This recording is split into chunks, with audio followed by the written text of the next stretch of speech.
Hi friends, welcome back to my channel Aishwarya Mikku. അപ്പോൾ ഇന്നത്തെ നമ്മുടെ വീഡിയോ നമുക്ക് കുറച്ച് ക്യൂട്ടായിട്ടുള്ള സ്റ്റിക്കേഴ്സ് ഉണ്ടാക്കിയാലോ. അപ്പോൾ അതിന് വേണ്ടിയിട്ടാണ് നിങ്ങൾ കുറച്ച് പിക്ചേഴ്സ് എവിടുന്നേലൊക്കെ ഒന്ന് തപ്പി പിടിച്ച് വരയ്ക്കുക അല്ലെങ്കിൽ പ്രിൻ്റ് എടുക്കുക ചെയ്തിട്ട് ഒരു പിക്ചർ വെട്ടുമ്പോൾ അതിൽ കുറച്ച് വൈറ്റ് പേപ്പർ ഇങ്ങനെ വിട്ടിട്ടൊന്ന് കട്ട് ചെയ്തെടുക്കുക. നിങ്ങൾക്ക് ആവശ്യമില്ലാത്ത സ്റ്റിക്കേഴ്സ് അല്ല പിക്ചേഴ്സ് ഒന്ന് കട്ട് ചെയ്തെടുക്കുക കേട്ടോ. അതിനുശേഷം നമുക്ക് വേണ്ടത് നമുക്ക് ഈ പഴയ കേട് വന്ന ഫയലുകളൊക്കെ ഉണ്ടാവുമല്ലോ, അങ്ങനത്തെ ഏതെങ്കിലും ഫയലൊക്കെ ഉണ്ടെങ്കിൽ അതെടുക്കുക. ഇല്ല എന്നുള്ളവരാണെങ്കിൽ ഒരു പേപ്പർ എടുത്തിട്ട് അതിന് സെല്ലോ ടാപ്പ് ഇങ്ങനെ ഒന്ന് ഫുള്ളായിട്ട് കവർ ചെയ്ത് കൊടുക്കുക കേട്ടോ. അപ്പോൾ അങ്ങനെ ചെയ്താലും മതി, അപ്പോഴും റെഡിയാവും. ഇതിന് ശേഷം നമ്മൾ സെല്ലോ ടാപ്പ് എടുക്കുക. സെല്ലോ ടാപ്പ് എടുത്തതിന് ശേഷം നമ്മൾ കുറച്ച് വലുപ്പമുള്ള ഒരു സെല്ലോ ടാപ്പ് എടുക്കുക.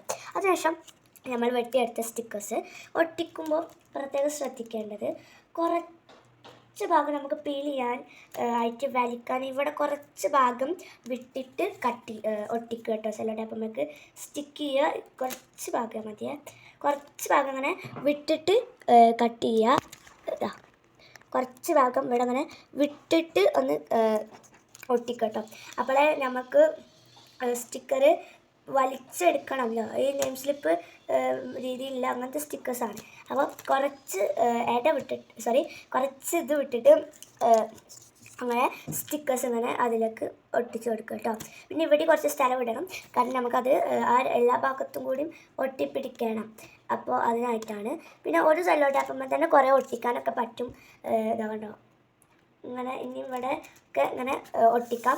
അങ്ങനെ എല്ലാം ഒന്ന് ഒട്ടിച്ചു കൊടുക്കണേ. ഇങ്ങനെ ഒട്ടിച്ച് കൊടുത്ത് അതിനുശേഷം നമ്മൾ നാട്ടെടുത്ത് വെച്ച ആ ഒരു വേസ്റ്റ് ഫയലല്ലേ, അതിലേക്ക് ഇത് അങ്ങോട്ട് ഒട്ടിച്ചങ്ങോട്ട് കൊടുക്കുക കേട്ടോ. കണ്ടോ, ഇതങ്ങോട്ട് ഒട്ടിച്ച് കൊടുക്കുക. എൻ്റെ അടുത്തൊരു ചെറിയ ഫയൽ ഉണ്ടായിരുന്നു, ഒരു പീസ് ഉണ്ടായിരുന്നു. അപ്പോൾ ഞാൻ അതിലേക്ക് കുറച്ച് സ്റ്റിക്കേഴ്സ് ഉണ്ടായിരുന്നു, അതും ഫുള്ളായിട്ട് ഒന്ന് ഒട്ടിച്ചെടുത്തിട്ടുണ്ട്. ഇനി ഇത് കട്ട് ചെയ്തെടുക്കണം. കട്ട് ചെയ്യുമ്പോൾ ശ്രദ്ധിച്ച് കട്ട് ചെയ്യുക, ഞാൻ കാണിച്ചു തരാം കേട്ടോ കട്ട് ചെയ്യണത്. അപ്പോൾ ഞാൻ കട്ട് ചെയ്യുന്ന രീതിയിൽ നമ്മൾ ഉണ്ടാക്കിയ സ്റ്റിക്കേഴ്സ് ഒക്കെ ഒന്ന് അങ്ങോട്ട് കട്ട് ചെയ്ത് കൊടുക്കുക കേട്ടോ. ഇതിൽ നമുക്ക് സെല്ലോ ടാപ്പ് എത്ര ആവശ്യമുണ്ട് അത്ര ആക്കിയിട്ടൊന്ന് കട്ട് ചെയ്തതാ. ഇതേമാതിരി ഈ കാണുന്നത് എല്ലാതും ഒന്ന് കട്ട് ചെയ്തെടുക്കുക കേട്ടോ. അപ്പോൾ ഫ്രണ്ട്സ്, ഇത്രയുള്ളൂ നമ്മുടെ വീഡിയോ. എല്ലാവർക്കും അപ്പോൾ ഫ്രണ്ട്സ്, നിങ്ങൾക്ക് ഈ സ്റ്റിക്കേഴ്സൊക്കെ ഇഷ്ടമാണെങ്കിൽ എല്ലാവരും ലൈക്ക് അടിക്കാനും ഷെയർ ചെയ്യാനും സബ്സ്ക്രൈബ് ചെയ്യാനും മറക്കരുത്. അപ്പോൾ പുതിയൊരു വീഡിയോ ആയിട്ട് കാണാം. ബൈ.